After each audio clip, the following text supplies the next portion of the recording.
복음 12장 12절부터 50절까지인데 다 했다가는 오늘 6시에 마칠 것 같으니까 조금 줄여서 여튼 해보도록 하겠지만, 또 성령의 감동이 있으면 50절까지 다 할 수도 있고 그렇습니다. 요한복음 12장 12절 딱 펴놓으시고, 금토 여러분 10시간 기도에 어떤 분은 1시간, 어떤 분은 10시간 이렇게 함께 해주셨는데 참 잘 안 돌아오네요, 그죠? 체력이. 어제 하루 종일 자다가 또 밤에 설교 준비를, 이번에 저 도쿄 갔다 와서 제가 설교 준비를 너무 못해서 설교 준비를 해야지라고 서서 설교 준비하다가 이렇게 잤다. 그래가지고 킨 채로 놔두고 6시에 일어나야지 라고 했는데 6시에 언제나 그렇듯 못 일어났습니다. 할렐루야. 그래서 참 눈이 잘 안 떠지는 그런 역사가, 그죠? 밤새는 게 쉽지 않다. 그래도 여러분 밤새서 핸드폰은 해봤으면서 또 밤새서 기도는 안 해봤지 않죠 이제?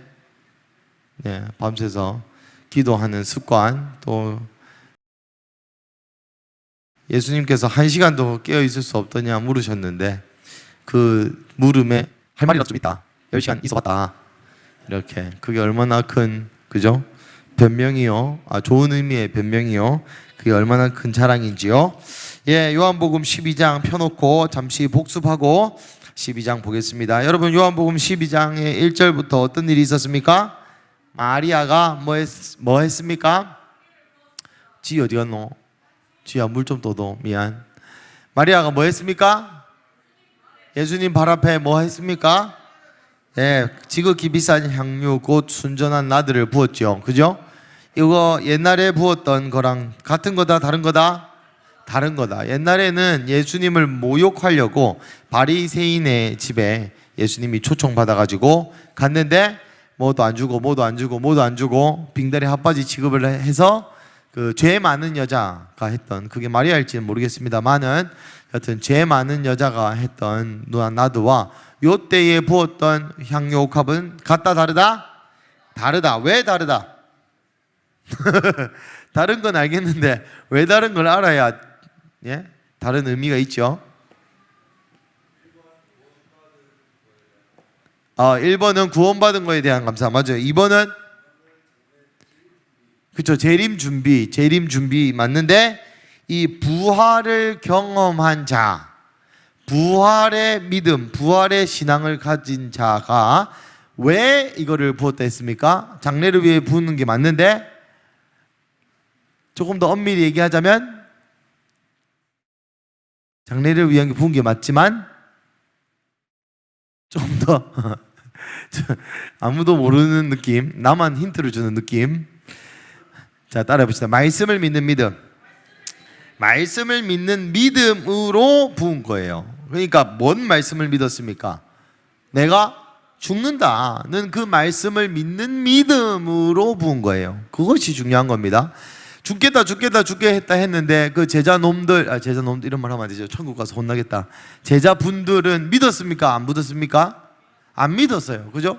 같이 따라다니던 그 12 제자들도 예수님께서 죽겠다 하고 죽기 전날까지 죽겠다 했는데, 그 베드로도 믿었습니까? 안 믿었습니까? 안 믿었습니다. 그죠? 그런데 이 마리아라고 하는 여자는 나사로의 부활을 경험하는 이 여자는 그 이후로 말씀을 어찌했습니까? 믿었습니다. 말씀을 믿는 믿음. 그래서 여러분 항상 그 영적인 돌파, 부활, 기적, 이거 이후에는 하나님이 시험을 주신다. 어떤 시험? 그 기적이 내 믿음이 되든지 아니면 거짓 근성이 되든지. 그래서 여러분 그 내 믿음이 되는 그 시험에 이 마리아가 통과를 한 거예요. 그래서 예수님이 죽겠다라는 말을 듣고 부은 겁니다. 여러분, 요 제자들이 예수님이 죽는다라는 말을 믿었고 그거를 알았고 받아들였으면 마리아가 이거 부을 때 욕했겠냐 이 말이야. 그죠? 예수님이 곧 죽을 걸 알았다면 제자들이 마리아가 욕을 할 때 같이 동참하거나 같이 울거나 같이 장례를 준비하거나 했겠죠. 그런데 마리아 말고 아무도 안 믿었다는 말입니다. 그래서 마리아의 믿음이 중요했다. 그리고 이 예수님께서 이 마리아를 칭찬하시죠. 그죠? 넘어가고, 그래서 이 제자들이 열받아 가지고 이 나사로까지 죽일라 해요. 그죠? 부활을 보여줬는데 이 부활한 그 대상도 죽여보고 싶어. 그죠? 이게 인간의 본성입니다. 안 믿고자 하는 놈들은 안 믿습니다. 그러니까 여러분 전도할 때도 다른 의미로 대충 전하세요. 안 믿을 놈은 안 믿어요. 넘어가고 12절. 그리고 오늘 예수님 이제 죽으러 오십니다. 죽으러 오시는데 유명한 본문이죠. 12절부터 15절까지 읽어보겠습니다. 시작. 그 이튿날에는 명절에 온 큰 무리가 예수께서 예루살렘으로 오신다는 것을 듣고 종려나무 가지를 가지고 맞으러 나가 외치되 호산나 찬송하리로다. 주의 이름으로 오시는 이 곧 이스라엘의 왕이시여 하더라. 예수는 한 어린 나귀를 보고 타시니 이는 기록된 바 시온 따라 두려워하지 말라. 보라 너의 왕이 나귀 새끼를 타고 오신다 함과 같더라. 아멘. 여러분 여기서 퀴즈. 여러분 호산다가 뭔 말입니까? 뭐요? 뭐라고? 아 맞아. 호산다 무슨 말이에요? 구원해 달라. 맞아요. 회장님 호산나 무슨 말입니까? 뭐라고? 또 듣고 뺏기지 말고. 여러분 방금 호산나 높은 곳에서 찬양을 했는데 호산나가 뭡니까? 욕입니까? 뭡니까 가은아? 호산나 삼행시 호. 호산나는 맞아요. 유정이가 얘기한 것처럼 호시 더하기 안나. 안나는 지금 당장 right now 그런 느낌. 그 다음에 호시는 구원해 주세요. 그래서 지금 구원해 주세요. 주여 구원해 주세요. 당장 구원해 주세요. 그런 말입니다. 그래서 사실 이거 몰랐다면 주일 학교가 좀 빈약했던 것. 주일 학교 때 자빠져 잤거나, 그죠? 초코바이 먹으러 왔거나. 여튼 호산나 이 명절에 6월절이죠. 예수님 죽는 날입니다. 죽는 명절입니다. 그때 예수님께서 오신다는 듣고 사람들이 종려가지를 가지고 맞으러 나가고, 여러분 종려가지를 가지고 맞으러 나갔다는 것은 무슨 의미가 있을까요? 그때 종려나무가 많아서, 종려나무가 멋있어서. 왜 하필 이스라엘 백성은 무슨 나무 가지고 그냥 소나무 나무까지 아니고 종려나무 가지를 들고 갔을까요? 예언의 성취. 맞아요. 예언의 성취 맞습니다. 또 그 종려나무 가지 예언은 어디 나옵니까? 에? 종려나무 가지 예언은 안 나옵니다. 종려나무 가지 어디 나옵니까? 요한계시록. 오, 누군데? 역시 저기 저기 있습니까? 맞아요. 근데 요한계시록은 나중에 얘기잖아. 여러분 왜 이스라엘 백성이 종려나무 가지를 들었냐? 여러분 마카비 들어봤죠? 마카비? 대충 들어봤습니까? 예, 대충 알면 됩니다. 마카비가 예루살렘을 다시 뺏어와요. 그때 사람들이 종려나무 가지를 들고 마카비를 환영했어요. 그래서 요 이스라엘 백성들이 예수님이 다시 예루살렘에 오시는 거를 마카비에 오버랩해서 종려나무 가지를 들고 환영을 한 겁니다. 그죠?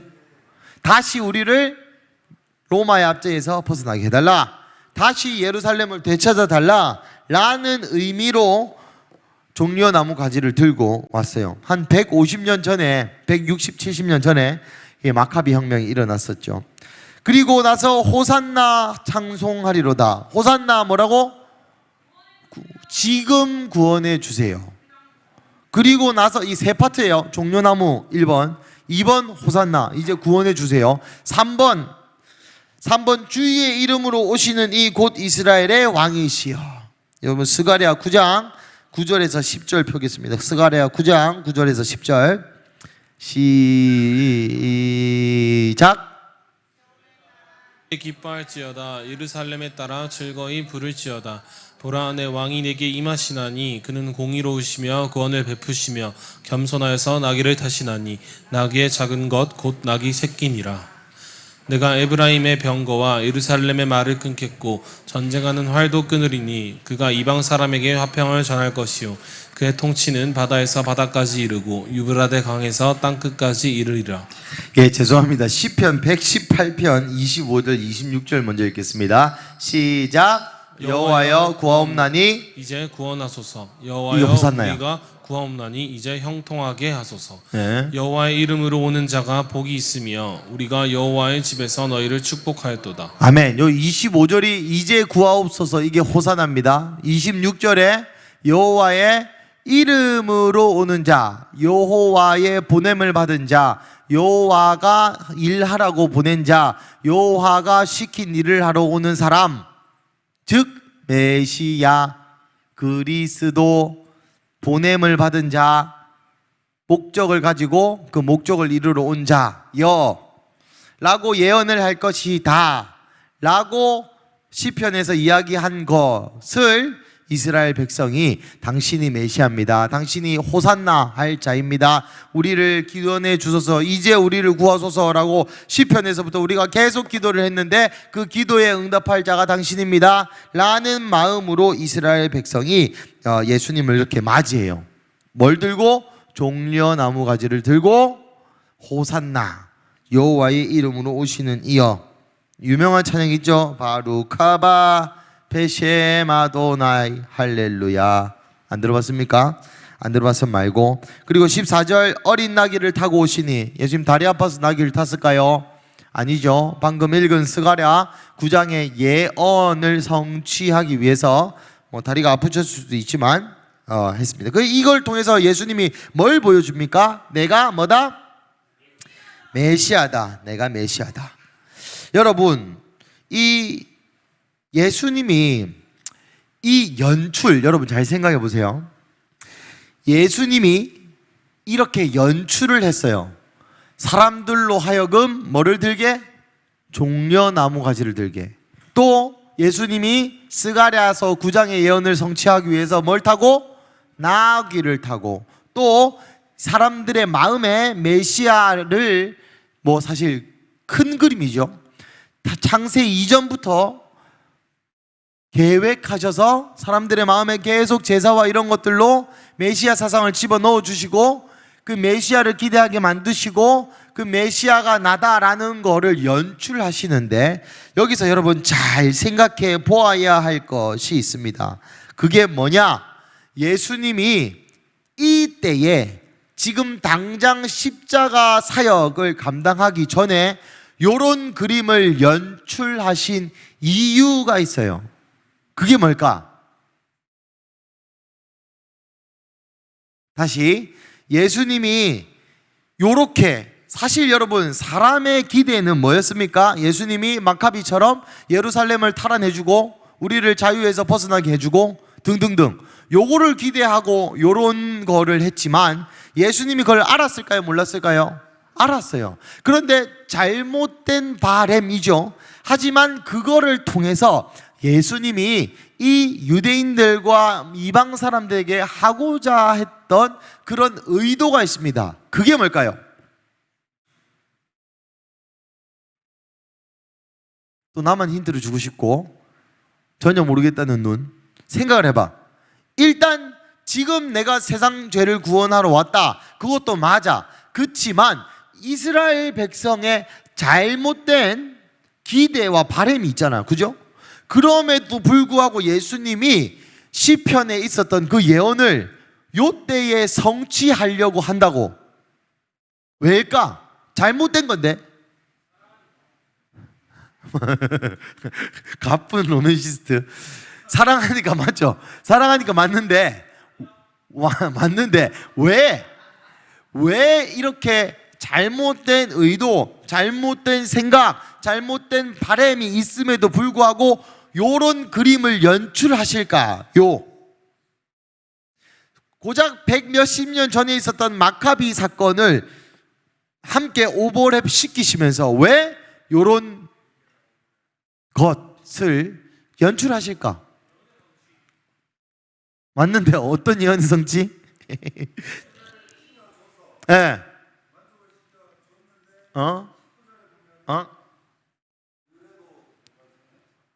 19절은 이제 바리새인들이 하는 얘기고. 자, 여러분 따라해 봅시다. 마지막 때의 거울입니다. 이게 마지막 때의 거울. 자, 다시 따라해 봅시다. 마지막 때의 거울. 예수님이 왜 이런 잘못된 잘못된 의도를 가진 장면을 일부러 연출하시느냐? 마지막 때의 맛보기, 거울을 보여주려고. 누구한테? 자, 우리 좌우의 사람들 눈을 보고 이렇게 얘기하세요. 니한테. 여러분, 예수님이 이 유대인들에 대한 기대가 잘못됨에도 불구하고 이것을 허락하시면서 당신의 마지막 십자가 사역의 초석으로 둡니다. 이 영광스러운 모습을.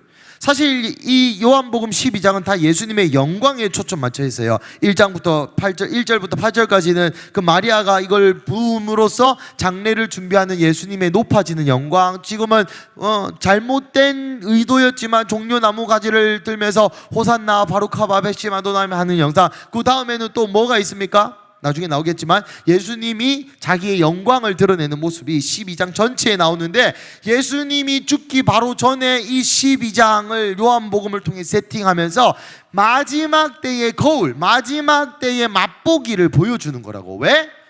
니한테 보여주려고, 성도들에게 보여주려고. 야, 봐봐, 마지막 때의 종려나무가지. 여러분, 요한계시록 한번 봅시다. 요한계시록 몇 장 나오더라 까먹었다. 안 볼래. 요한계시록 7장 초반부에 있습니다. 7장 1, 2, 3, 4, 5, 6, 7, 8, 90 5, 6, 7, 8, 90 7절. 예. 요한복음 7장은 맞죠? 예. 맞나? 7절 8절 9절 10절 9절 나이스.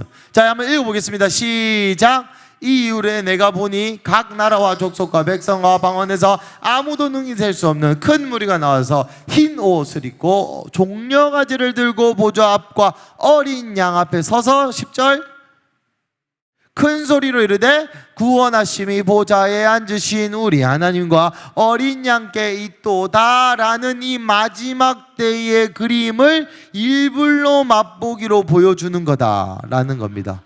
왜 먹을게요? 회차에 뭐 했는데? 뭐?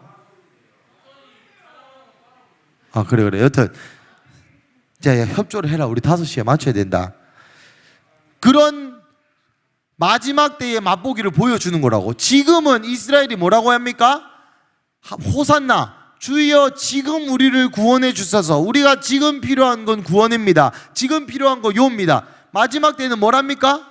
이제는 구원하심이 보좌에 앉으신 우리 하나님과 어린 양께 있도다라고 이제 구원이 완성되는 것과 지금 구원의 구원의 과정과 라는 이거 두 개를 오버랩 시키면서, 야, 지금은 너희가 잘못된 의도로 나에게 종려 가무가지를 흔들고 네가 뭔 말을 하는지 모르지만은 호산나 바르카바 베셔마도나이라고 외치지만은 나중에 그때가 되면은 이것의 완전한 계시와 완전한 의미와 완전한 완성으로 이런 장면이 연출될 것이다 라고 예수님이 보여주는 것입니다. 누구한테?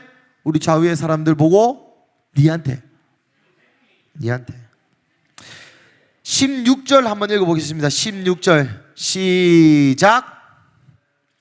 16절 시작. 제 아들은 처음에 이 일을 깨닫지 못하였다가 예수께서 영광을 얻으신 후에야 이것이 예수께 대하여 기록된 것임과 사람들이 예수께 이같이 한 것임이 생각났더라. 아멘. 여러분, 제자들도 처음에 이거를 몰랐습니다. 그죠? 참 지금 나이대에 비교해보면 우리가 제자들보다는 조금 낫다. 왜? 이걸 이해하잖아.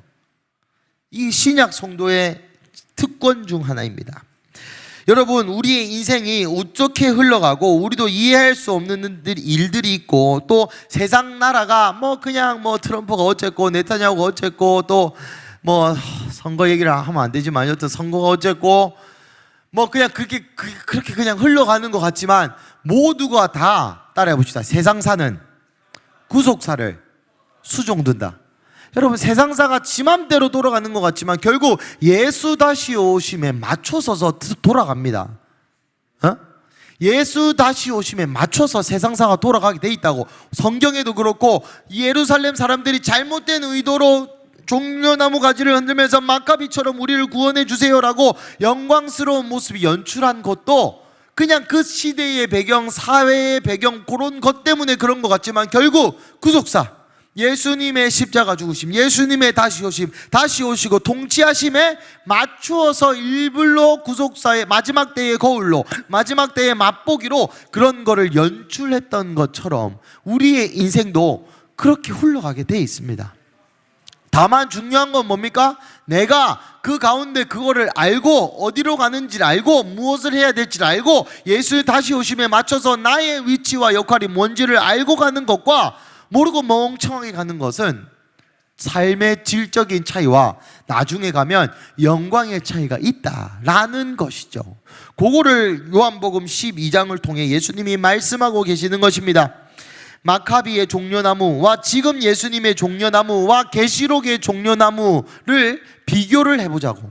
마카비의 종려나무는 여전히 내 필요, 나의 예루살렘, 내가 먹고 사는 문제를 해결해 주세요라고 흔들었던 종려나무입니다. 그런데 예수님이 딱 나타나서 또 사람들이 여전히 마카비 때의 그 종려나무를 여전히 들고 와서 흔들지만 예수님은 이 사건을 통해서 뭘 보여주고 싶어 합니까? 저거를 보여주고 싶어 하는 거야. 네가 지금 흔들어야 될 종려나무는 옛날에 너의 필요를 가지고 계속 흔들었던 그 종려나무가 더 이상 아니고 호산나 부르짖는 그 이유가 내 인생을 구해주세요라고 구르는 그 호산나, 그 종려나무가 아니라 아직 오지 않았지만 이미 온 그 천국을 향해서 너희는 이제 호산나라고 외쳐야 된다. 아니, 이제는 호산나라고 외치는 것이 아니라 뭐라 외쳐야 됩니까? 구원하심이 보좌에 앉으신 우리 하나님과 어린 양께 있다고 외쳐야 되는, 호산나라고 외치는 것이 아니라 주여 우리를 구원하여 주십시오라고 외치는 것이 아니라 구원하심이 있다. 어디? 보좌 옆에 앉으신 어린 양께 있다 라고 이미 왔다고 믿고 여기서 믿음의 종려나무가지, 믿음의 구원의 선포를 해야 한다고. 아직 예수님 십자가 안 죽었는데, 아직 예수님 부활 안 했는데, 아직 성령 안 왔는데 예수님이라는 하나의 문을 통해서 나의 예배, 나의 종려나무 가지, 나의 구원을 향한 갈망, 나의 구원을 향한 선포가 달라져야 된다고 말하고 있는 겁니다. 이해가 좀 왔습니까? 어렵습니까? 어려워도 어쩔 수 없어. 이해한 사람에게는 복이 있을지어다. 그러니 예수님이 이 예루살렘으로 가는 요 여정을 우리에게 선물과도 같이 준 거. 선물과도 같이. 여러분 11장 12장을 읽으면서 저는 참 감동을 많이 받았습니다. 왜냐하면 예수님이 의도적으로 예수 믿은, 예수 죽고 승천하고 성령 온 이후에 신약 성도들에게 요 모습을 성경이라는 형태로 전해주면서 우리에게 보물, 꿀팁. 여러분 하이닉스가 이렇게 오를 줄 알았습니까? 우리가 10년 전으로 돌아가서, 10년 전이 아니네요, 그죠? 2010년으로 대학 갈 때 돌아가서 예준아 비트코인이다, BITOIN 한 100번 일양 아파트에 새기고 저는 다시 인터스텔라처럼 좀 늦었다, 10년 전까지 밖에 못 갔다 그러면은 뭐 10년 전에 내가 뭐 했나 모르겠지만 여튼 SK라고 적어. 그죠? 그렇지 않겠냐 한 말이야. 그런 것처럼 예수님이 이 비트코인보다 하이닉스보다 훨씬 더 이 비교 불가한 꿀팁을 던지고 있는 겁니다. 여러분 어떻게 살아야 되는가에 대해서.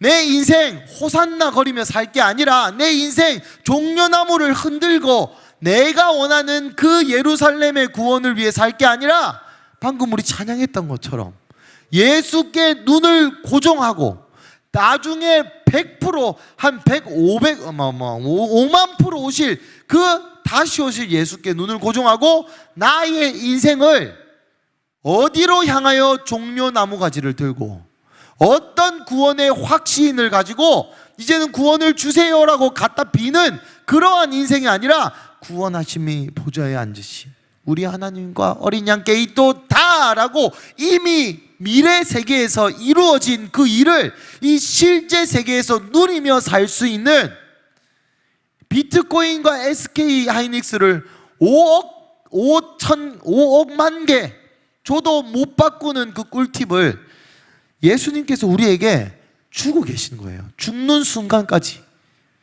얼마나 감사한 일 아닙니까? 그런데 여러분, 이 꿀팁이, 이 놀라운 정보가 이 예수 믿고 꼴랑 죽으면 천당 간다 이런 단순한 수준의 복음이 아니라 현실에서 미래를 누릴 수 있는, 현실에서 영원한 생명을 준비할 수 있는 이 구원의 소식을 비트코인보다 못하게 여기지 않습니까? 이 영원한 생명의 소식을 그래 알지 라고 넘기지 않느냐 말입니다. 진짜 나중에 여러분 한 달 뒤에 하이닉스가 더 오른대. 지금 얼마입니까? 200만 원입니까? 2천만 원이 된다고 여러분 확신하면 가만히 멍청하게 있을 거냔 말이야. 아니죠. 멍청하게 있을 사람 손 들어보세요. 그런데 미래 예수님이 자기 죽기 전에 가장 인생의 하이라이트인 순간에 봐라, 나중에 계시록에 종려나무를 들고 이 구원이 완성될 때가 그때가 온다. 그러니까 너희들은 더 이상 너희의 필요를 위해서 종려나무 흔들지 말고 영광을 준비하면 살아라 이것들아 라고 예수님이 말해줬는데 왜 이거 하고 있느냐 말이야. 왜 나 차였어, 난 남자친구도 여자친구도 없어, 내 남자친구 나 안 좋아해, 난 얘 좋아하는데 얘 나 안 좋아해, 내 직장이 어떻고 내 직장이 안 어떻고 내 직장이 거시기 뭐가 중요하냐 말이야. 아닙니까? 그런 사람들을 보면서 예수님이 뭐라고 합니까? 눈물을 흘리시더라. 코를 킁킁대며 씩씩거리더라. 저도 이거 맞아 그거 맞습니다. 한심하게 싸우고 있는 나를 보면서 별거 아닌 인생에 아무 의미 없는 그거가 우리가 영혼을 준비하는 거를 못하게 하고 있단 말이야. 그게 너무 안 답답하냔 말이야. 할렐루야. 이렇게 하면 또 늦게 마치겠죠? 17절부터 19절까지 한번 읽어보겠습니다. 시작. 나사로를 무덤에서 불러내어 죽은 자 가운데서 살리실 때에 함께 있던 무리가 증언한지라. 이에 무리가 예수를 맞으면 이 표적 행하심을 들었음이러라. 바리새인들이 서로 말하되 볼지어다 너희 하는 일이 쓸데없다. 보라 온 세상이 그를 따른도다 하니라. 예, 여러분 이 또 번역이 그때 뭐라 하라 했더라. 번역이 이상하다 말하지 말고 저희 아내가 언어의 교정을 해줬는데 기억이 안 나는데 여튼 번역이 오역은 아닙니다. 뭐라 하라 했더라 여보, 기억이 안 나네. 여튼 너무 그 번역을 까지 말라고 해가지고 갑자기 기억이 안 나는데 여튼 번역이 썩 좋지 못하다. 여러분 보십시오. 19절은 바리새인이 서로 말하되 볼지어다 너희 하는 일이 쓸데없다. 여러분 이걸로 읽어보면 바리새인들이 모여있는 사람 보고 쓸데없는 짓거리 한다 이렇게 읽힐 수 있겠지만 지가 지한테 하는 말입니다. 너희는 바리새인이에요. 그러니까 바리새인이 이렇게 얘기하는 거예요. 이제 조졌다. 우리 끝났다. 여러분 바리새인이 왜 계속 예수님을 이렇게 공격했습니까? 로마 때문이야. 로마가 바리새인들한테 야, 한 번만 더 너희 마카비고 자식을 170년 전에 독립운동을 했다니까. 그래서 예루살렘 탈환했다니까. 그러니까 한 번 더 마카비처럼 이렇게 반란 조짐이라도 보였다가 너희 다 죽여버리겠다 라고 바리새인과 또 그 당시의 총독한테도 이야기했어요. 요 당시에 예수님과 그 무리들 말고 반란이 4번인가 5번인가 폭동이 있었다. 그래서 한 번만 더 폭동 일어나면 너 총독 너 모가지야 라고 로마가 얘기했고, 또 그와 동시에 로마와 같이 붙어 먹었던 그 바리새인들도 그런 생각이 있었다고. 그 둘이 짬짬이 해가지고 야, 예수를 어떻게 좀 죽이자라고 얘기를 했던 거예요. 그런데 사람들이 이제 마카비의 상징인 종려나무 가지를 들고 와가지고 호산나 다윗의 자손, 다윗의 자손 예수가 아니 호산나 주의 이름으로 오신 이여 하고 있으니까 이제 바리새인들이 야, 이제 조졌다. 이제 로마한테 이제 누가 보고할 거고 우리 다 모가지다 라는 이야기입니다. 넘어가고 20절부터 너무 중요한 내용. 할렐루야. 20절부터 25절까지, 아니 20절부터 23절까지 한번 읽어보겠습니다. 20절부터 23절까지 시작. 명절에 예배하러 올라온 사람 중에 헬라인 몇이 있는데 그들이 갈릴리 벳세다 사람 빌립에게 가서 청하여 이르되 선생이여 우리가 예수를 배웠고자 하나이다 하니 빌립이 안드레에게 가서 말하고 안드레와 빌립이 예수께 가서 여쭈니 예수께서 대답하여 이르시되 인자가 영광을 얻을 때가 왔도다. 할렐루야. 이제 명절에 유월절에 헬라인 그리스 사람입니다. 이방인들이죠. 이방인들이 와가지고 벳세다 사람 빌립, 여러분 벳세다는 그 당시에 갈릴리에서 외국인이 가장 많이 사는 동네였답니다. 알 필요 없고 빌립에게 가서 야 이제 예수님 좀 만나게 해주라. 예수님이 진짜 메시아인 것 같은데 한번 만나 뵙고 우리도 예배 드리고 싶다. 그래서 빌립이 안드레에 가지고 야 안드레야 요 뭐가 이방인들이 와가지고 예수님 예배하고 싶다는데 어떡하지? 한번 데리고 가자. 그래 데리고 같이 갔는지 안 갔는지 잘 모르겠습니다. 여튼 안드레와 빌립이 예수님에게 얘기했어요. 예수님 이방인들이 와가지고 그리스인들이 와가지고 예수님 예배하고 싶다는데 어쩔까요? 그랬는데 예수님이 뭐라고 대답했습니까? 참 예수님 진짜 답답한 사람입니다. 나 같은 티는 여러분 질문에 대한 답이 아니잖아 이거. 저는 그런 거 굉장히 싫어합니다. 저랑 대화해 보시는 분들 알겠지만 야 내 질문에 대답해라. 내가 궁금한 건 요건데 그러니까 그리스 사람들이 예배하러 오고 싶다는데요 어찌할까요? 그러면 야 오지 말라 해라, 돌아가라 해라, 잠시 기다리라 해라, 있어보라 해라, 기도하고 있으라 해라, 뭐 요거에 대한 질문을 해야 되는데 예수님 뭐라고 얘기합니까? 인자가 영광을 받을 때가 왔다.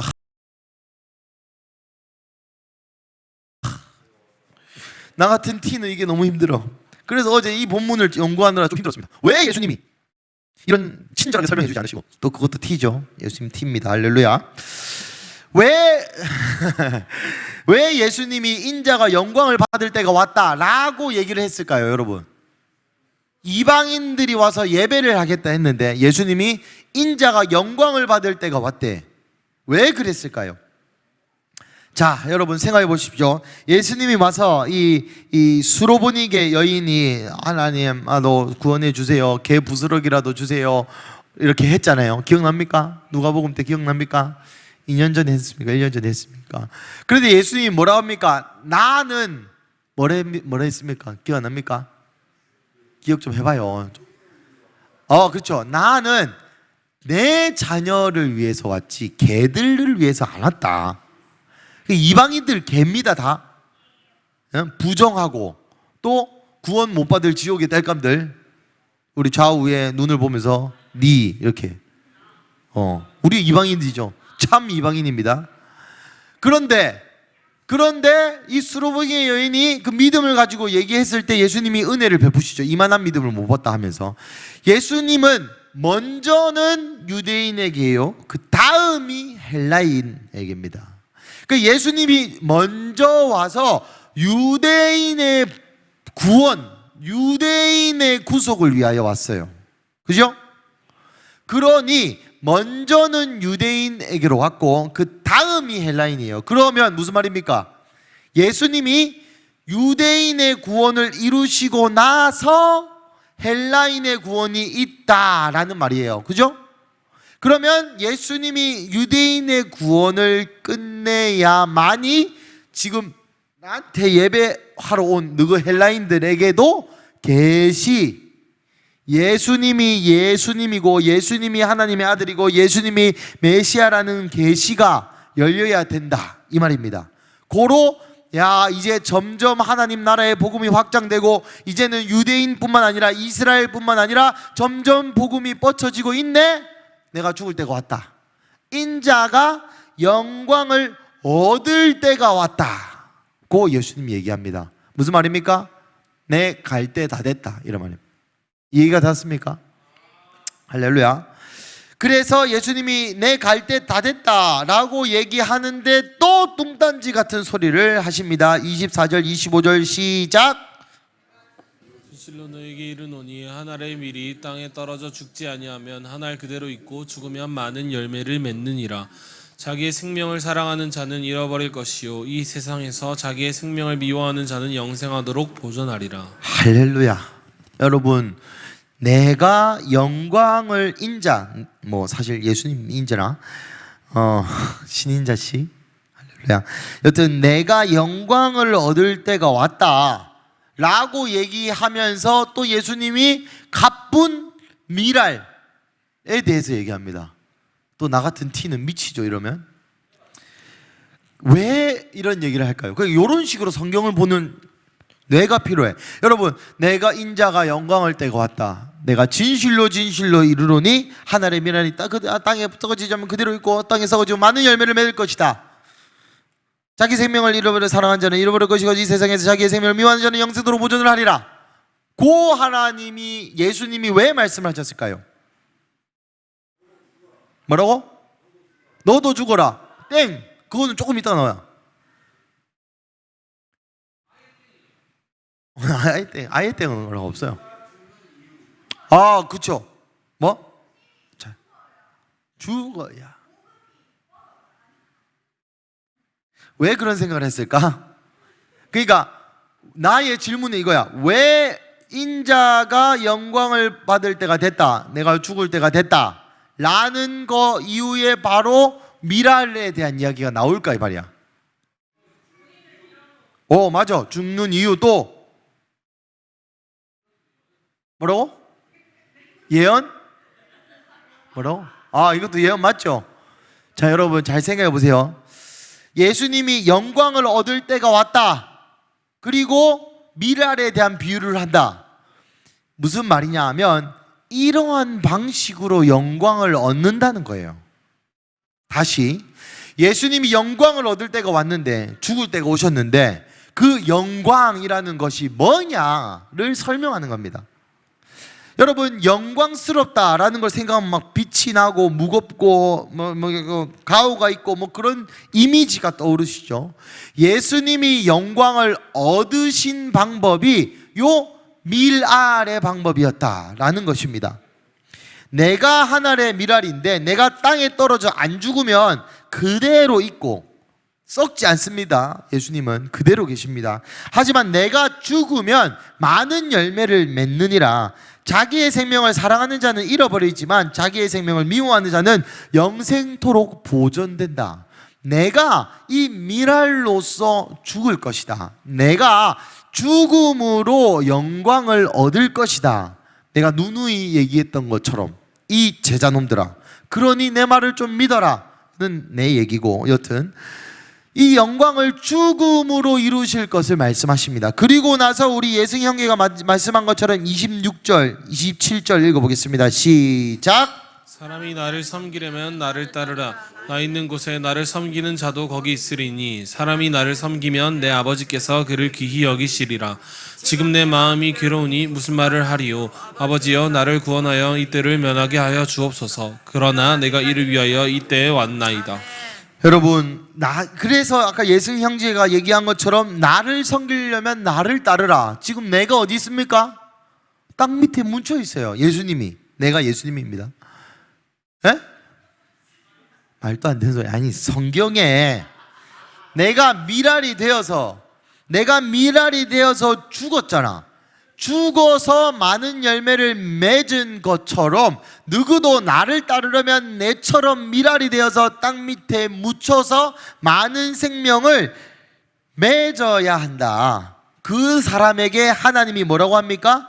귀하게 여긴답니다. 여러분, 하나님께서 귀하게 여긴다라는 것은 어떤 의미를 함의하느냐? 안 귀한 놈들 혹은 덜 귀한 놈들이 있다는 거예요. 그죠? 여러분, 뭐가 귀합니까? 제 성경책이 저는 귀합니다. 예? 그러니까 22만 원이나 주고 이거 바꿨지, 이거 소가죽을. 너무 갑자기 또 열이 받는데 감사한 일이죠. 바꿨죠. 근데 여러분, 여기 어디 굴러다니는 그 성경 내한테 귀합니까? 하나도 안 귀합니다.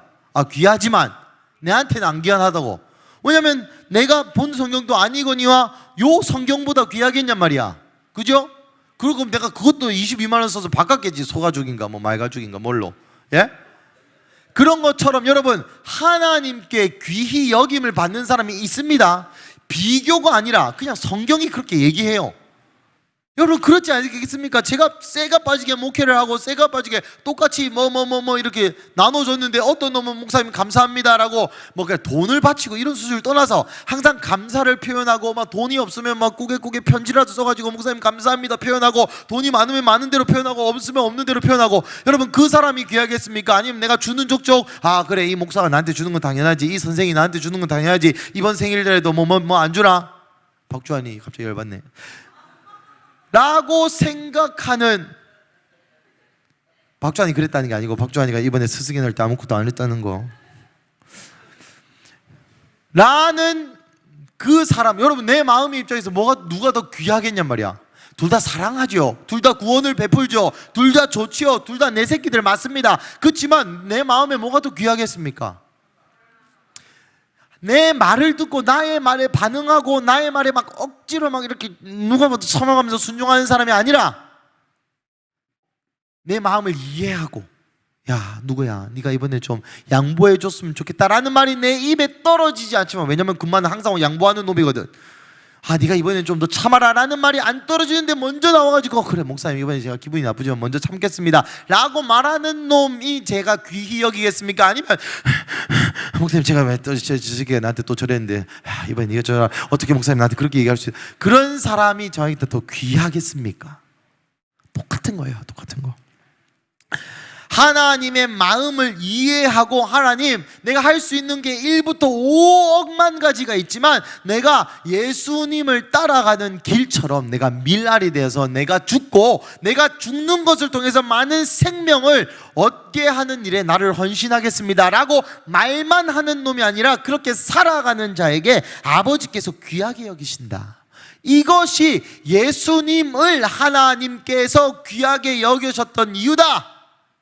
그러니 인류의 표본이신 예수 그리스도를 따르려면 우리의 인생의 방향성도 내가 이래가지고 홈런을 쳐가지고 대박을 쳐가지고 돈을 많이 벌어가지고 뭘 어떻게 해가지고 하나님을 섬기는 게 아니라 죽어지고 더 죽어지고 예수님처럼.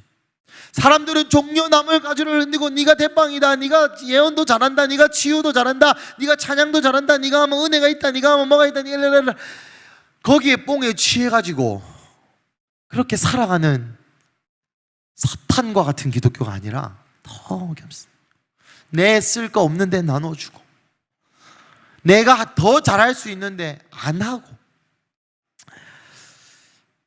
그러한 인생을 예수님께서 죽기 전에 보여주고 계신 겁니다. 여러분 하나님 나라의 영광은 희생과 죽음과 헌신입니다. 하나님의 나라의 영광은 어떤 대박을 치고 하늘을 찢고 이런 게 아닙니다. 하늘나라의 영광은, 하나님 나라의 영광은 희생과 헌신과 죽음입니다. 그 얼마나 희생했고 얼마나 죽었고 얼마나 헌신했냐를 세어보십시오. 그것이 여러분의 영광이라고. 27절도 번역이 썩 좋진 못합니다. 아버지 지금 내 마음이 괴로우니 무슨 말을 하리요? 아버지여 나를 구원하여 이때를 면하게 하여 주옵소서. 마치 예수님이 이렇게 기도한 것처럼 보이지만 이게 의문사가 두 개가 들어가 있어요. 그러니까 무슨 말이냐면 지금 내 마음이 괴롭다. 그렇지만 내가 무슨 말을 하겠는가? 아버지여 나를 구원하소서 이때를 면하게 하여 주옵소서라고 내가 기도하겠는가? 그러나 대신에 아니다. 내가 이때를 위해 왔다. 나는 어디로 가는 줄 알고 내가 이 십자가 사건이 인간으로서 괴롭지만 내가 아버지한테 이때를 면하게 하소서라고 얘기하지 않겠다. 나는 이때를 위해서 왔고 나는 이것 때문에 창세전에 내가 준비가 됐고 내가 아버지의 마음을 100% 이해하여 하나님께서 이 세상을 사람들을 얼마나 사랑하는지를 내가 알기 때문에 나는 이때 이 십자가 사건을 죽으러 왔다. 그러니까 난 내 사명을 알고 있고 내 사명대로 살아갈 거고 내 사명은 희생과 헌신과 죽음이고 이 길로 누구도 다 따라온나 라고 이야기하면서 마지막으로 굉장한 말씀을 하십니다. 28절 아버지여 아버지의 이름을 영광스럽게 하옵소서. 여러분 23절에 예수님이 인자가 영광을 얻을 때가 왔다 해놓고 나는 미랄처럼 죽었다. 누구도 미랄처럼 죽자. 그 사람을 아버지께서 귀하게 여기신다. 가로 열고 그것이 너희의 천국 영광이다. 가로 닫고 그리고 마지막으로 아버지여 아버지의 이름을 영광스럽게 하옵소서 라고 얘기합니다. 내가 영광을 받았습니다 라고 얘기하지 않고 내가 영광을 받을 때가 됐다, 그리고 나는 그 하나님의 명령에 따라 살 거다, 사명에 따라 살 거다, 이때를 위해서 내가 왔다, 그리고 아버지의 이름이 영광을 받으옵소서 라고 이야기합니다. 여러분, 이것이 함의하는 바가 무엇입니까? 우리의 영광은 하나님의 이름을 영광 받도록 하는 것입니다. 다시, 우리의 영광을 받을 때가 왔다, 우리의 영광의 때가 왔다, 예수님처럼 영광을 얻을 때가 왔다, 우리의 영광의 때가 왔다라는 이 말은 무엇입니까? 아버지의 이름이 영광을 받게 되는 것이 우리가 영광을 받는 거라고. 이해가 왔습니까? 그것이 우리의 영광입니다. 아버지의 이름을 영화롭게 하는 것이 우리의 영광이라니까. 내가 이렇게 했고 내가 저렇게 했고 내가 그렇게 했고 내가 그렇게 했고가 아니고, 나의 죽음과 헌신과 희생을 통해서 하나님의 이름이 높아지는 것, 하나님을 영화롭게 하는 것가 내 영광이라고. 내 영광. 이해가 왔습니까? 이것을 조금 더 풀어서 설명하자면, 하나님의 이름을 영화롭게 한다는 것은 뭐였습니까? 제가 누누이 많이 써먹었죠. 요한복음 17장에 아버지여 내가 아버지께서 하라고 하시는 일을 이루어 아버지를 영화롭게 하였은즉, 아버지를 영화롭게 하려면 뭐 해야 된다고? 아버지께서 하라고 하는 거를 해야 돼. 하라고 하는 거. 하라고 하는 거. 유튜브 6시간 보세요 이런 겁니까? 아니죠. 하나님께서 하라고 하는 거를 하면 하나님의 이름이 영화롭게 됩니다. 하나님의 이름이 영화롭게 된다는 건 또 무슨 의미입니까? 이거 아니라 했죠. 이거 아니라 했습니다. 그죠? 하나님 최고 한다고 하나님이 뭐 제우스보다 레벨이 높아지고 부처보다 레벨이 높아지고 이 지구상의 80억 중에 땅 따먹기 무슨 이상한 영화처럼 뭐 지지 않는 사람이 더 많으면 하나님 더 세지고 기독교가 쇠퇴하면 하나님 약해지고, 그런 거 아닙니다. 하나님이 이미 맥스 오브 맥스의 영광이에요. 그러면 하나님을 영화롭게 한다는 건 무슨 말이야? 하나님의 영화로움을 보고 인정한다, 요 말입니다. 근데 이게 어떨 때 일어난다고? 우리가 하나님이 하라고 하신 일을 이룰 때 요 일이 일어난다고. 그죠? 그럼 다시 본론으로 돌아와서, 좀 어렵죠? 오늘 좀 어렵습니다. 본론으로 돌아와서, 그게 내 영광이야. 하나님이 하라고 하시는 일, 희생과 죽음과 헌신, 미랄, 죽는 거, 아무것도 아닌 사람이 되는 거, 바보 되는 거, 그걸 통해서 하나님 하라고 하시는 일을 하는 거. 바보가 되는 게 뭡니까? 내가 500만 원 벌 수 있고 좋은 대학 갈 수 있고 뭘 할 수 있고 저거 할 수 있고 선택지가 수두룩 빽빽인데, 야 가가지고 청소부 해 하면 청소하는 거, 야 가가지고 우르글로 자르글로 하면 우르글로고 자르글로고, 야 가가지고 7번 씻고 하면 7번 씻고 오고, 야 가서 기도해 하면 기도하고, 야 가서 전도해 하면 전도하고, 대가리 박아 하면 대가리 박고, 그런 거 하는 것이 하나님을 영화롭게 하는 일인데, 이게 내 영광이에요. 그럼 어떻게 이렇게 될까? 이게 어떻게 나의 영광일까? 어렵습니까? 이해되는 사람 이거 혹시 다 이해를 못하고 앉아있습니까? 이해가 됩니까? 이해가 됩니까? 이해되는 사람 손, 이해 안 되는 사람 손 솔직히 얘기해줘. 이해가 안 된다. 좀 왜 안 돼? 마치고 셀 리더가 알려줄 거야. 다 이해했다고 보고, 그러면 하나님의 말씀을 이루는 삶이 내 영광이다. 이거 무슨 말입니까? 천국에서 영원한 영광이 요렇게만 형성된다는 거예요. 하나님이 하라고 하신 일을 이루는 요 인생이 천국에서의 내 영광이라고. 여러분, 예수님이 십자가라는 방법으로 죽었기 때문에 예수님이 영화롭게 되신 게 아닙니다. 하나님이 십자가로 죽어라 해서 십자가로 죽었기 때문에 영화로워진 거예요. 제가 누누이 얘기하지만 이게 뭐 의미가 있습니까? 이러면 2단 되나? 이것만 잘라 올리면 2단 되겠지. 여러분, 십자가가 뭐가 의미가 있습니까? 그럼 십자가 말고 뭐 20자가는, 30자가는 이거 뭐 농담만 웃기려고 한 게 아니다. 웃기려고 한 게 아니고, 그때 이거 뭐 2개 더 달아가지고 예수님 그거 달렸으면 우리는 2줄 더 꺼야 된다 이 말이야. 요게 의미가 있는 게 아니고, 하나님이 이렇게 죽으라 해서 예수님이 그렇게 죽었기 때문에 이게 그토록 의미가 있는 겁니다. 할렐루야.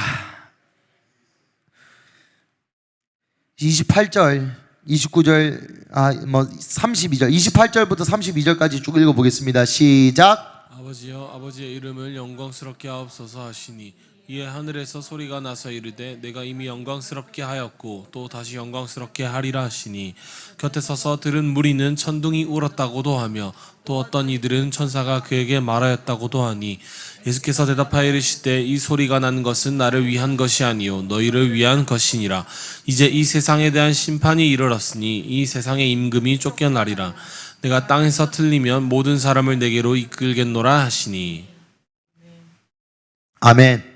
여러분, 그러자 하나님께서 뭐라고 말씀하십니까? 내가 이미 영광스럽게 하였고 또다시 영광스럽게 하리라. 이 목적어가 빠졌어요. 목적어가 뭘까요? 이름을, 맞아요.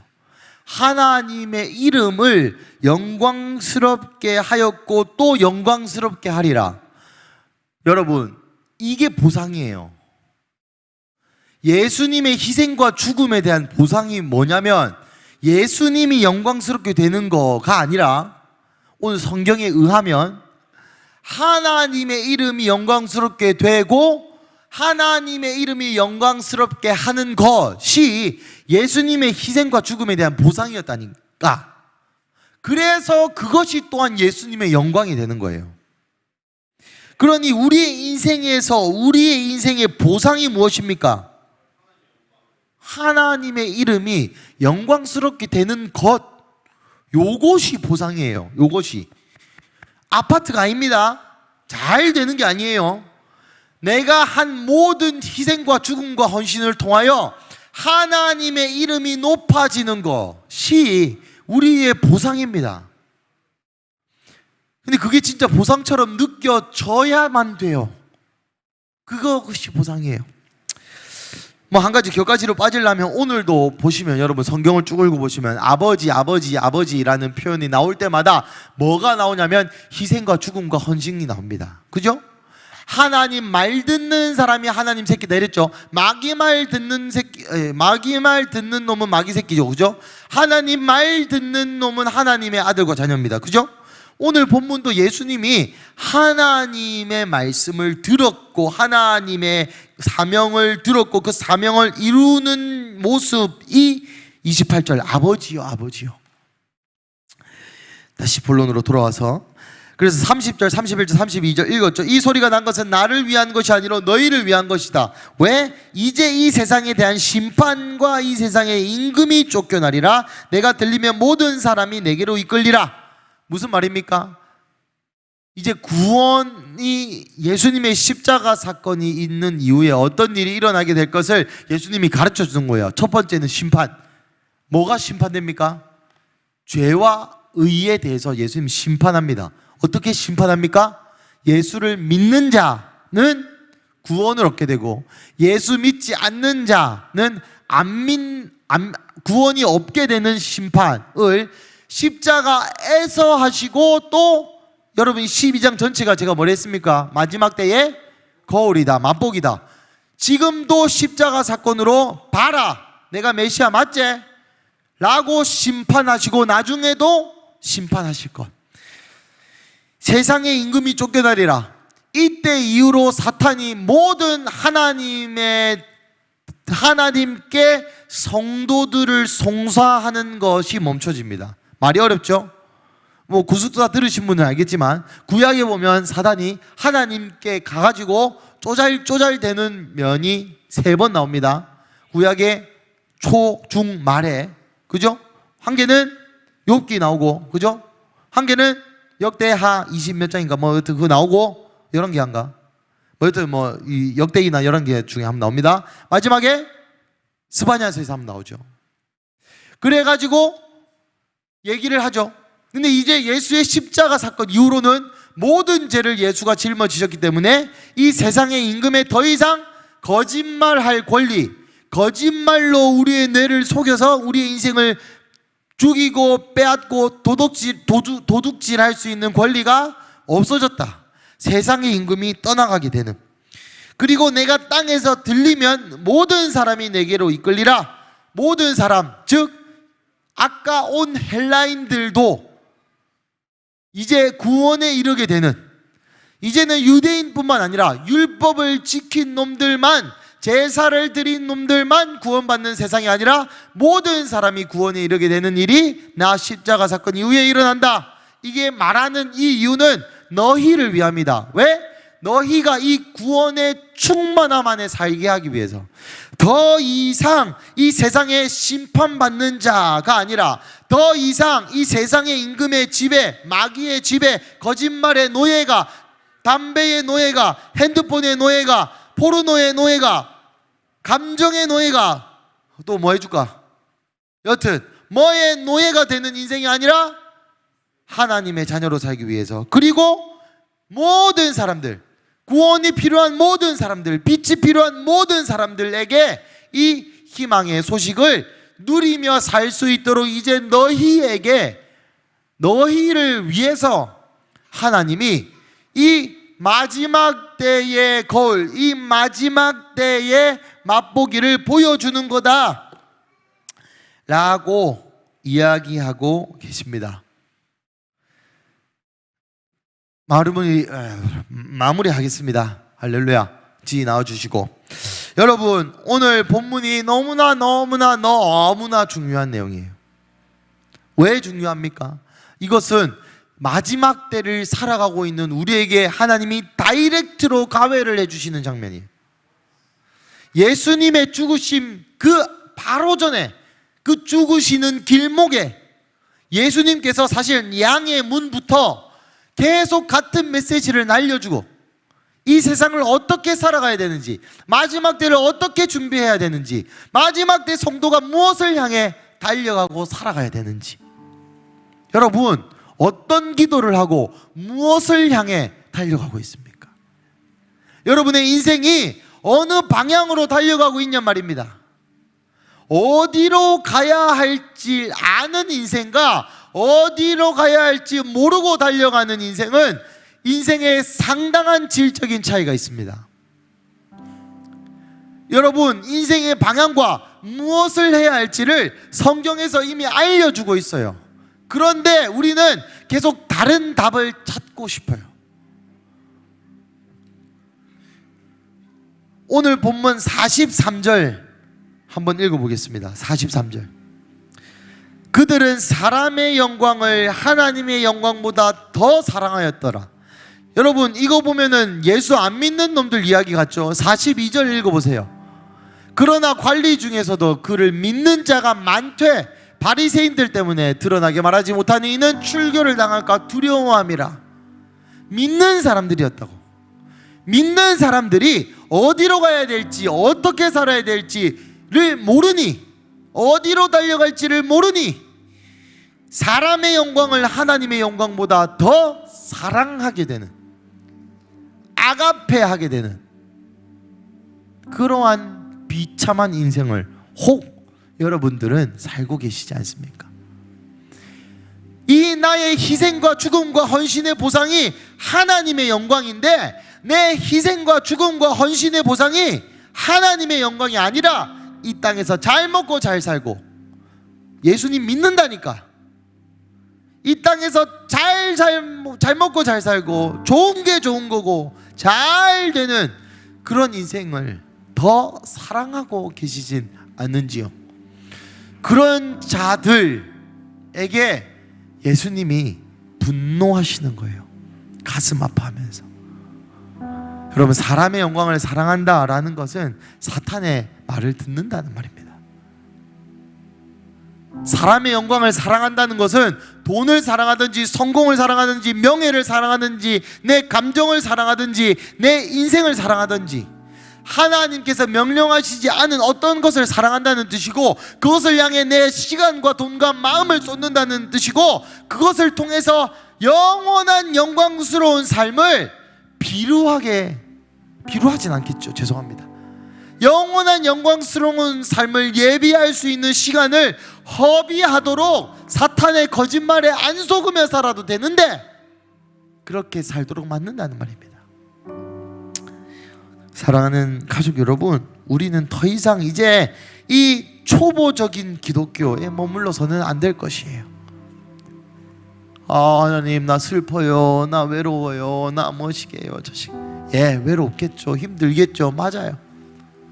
그런데 여러분, 그런 거 할 여유가 있습니까? 예수님도 이야기합니다. 내 마음이 괴로우니 내가 무슨 말을 하겠냐, 구원해 달라 얘기하겠냐? 아니다. 나는 이 때를 위해 왔다. 여러분, 이 때를 위해 하나님이 여러분에게 명하신 게 있습니다. 뭡니까? 부산의 부흥과 복음의 통일과 한중일의 연합과 이스라엘의 회복과 예수님의 다시 오심을 위하여 할 수 있는 게 얼마나 많습니까? 이 세상에. 그거를 위하여 핸드폰이 창조되었고, 그거를 위하여 아직 성경이 있고, 그걸 위하여 음악이 있고, 그거를 위하여 여러분의 몸뚱아리가 있고, 그거를 위하여 대학을 다니고, 그거를 위하여 돈을 벌고, 그거를 위하여 우리가 아직 죽지 않고 건강하게 살아있는 겁니다. 사랑하는 가족 여러분, 때가 급합니다.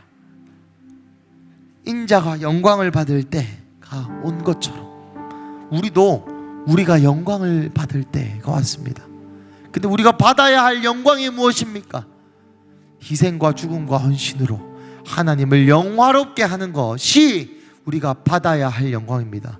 그 방법이 희생과 죽음과 헌신이라는 거예요. 그러니까 여러분, 희생과 죽음과 헌신하기를 주저하지 마십시오. 여러분에게 희생의 기회가, 헌신의 기회가, 죽음의 기회가 왔을 때 오로지 그것을 맞이할 수 있는 그 마지막 때의 성도, 그 마지막 때의 거울을 보여주시면서, 그 맛보기를 보여주시면서 마지막 때에 어떻게 살아야 할지 예수 그리스도가 보여주셨던 것처럼, 우리가 그 마지막 때를 살아가고 있는 지금 이 예수님처럼 하늘의 미랄로 땅에 떨어져 죽기를 기꺼이 하는 자들로 거룩한 정결을 이루는 다음 세대 새벽이슬, 그 스스로를 성결케 한 자, 하나님 그 사람 찾고 계시고, 그 사람이 제가 되기를 원합니다. 믿지만 영광이 없는 자가 있다는 겁니다. 믿지만 하나님이 귀하게 여기시지 않는 자가 있다는 겁니다. 아들이지만 딸이지만 그 아비의 마음을 흡족해 하지 않는 아들과 딸이 있습니다. 나와보세요.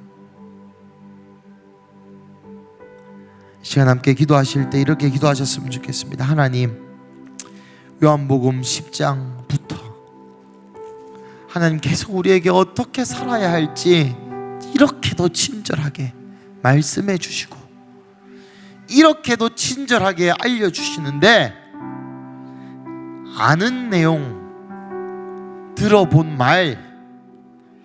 말이라고 생각이 드는 하나님, 나의 이 완고한 마음을 새 살 같은 부드러운 마음으로 바꾸어 주시옵소서.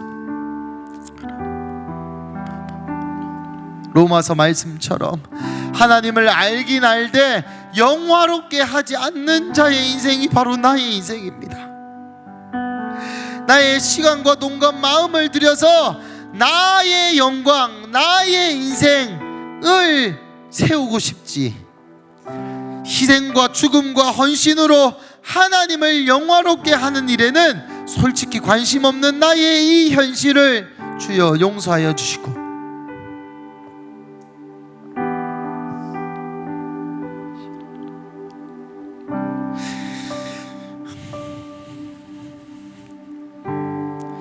마지막 때에 이 흰 옷 입은 종려나무 가지를 든 그 14만 4천.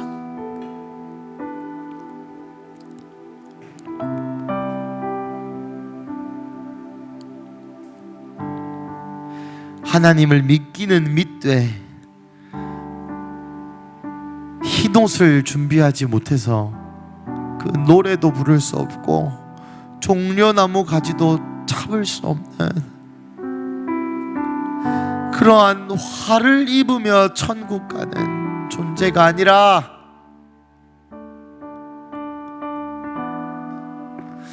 내일이고 주님 다시 오시옵소서라고 고백할 수 있고, 지금이고 하나님 임하여 주시옵소서라고 고백할 수 있고, 언제고 그의 옷을 포도주의 반자의 행렬에 주여 우리도 함께하게 하여 주시옵소서라고 우리 함께 기도하시겠습니다. 기도하겠습니다.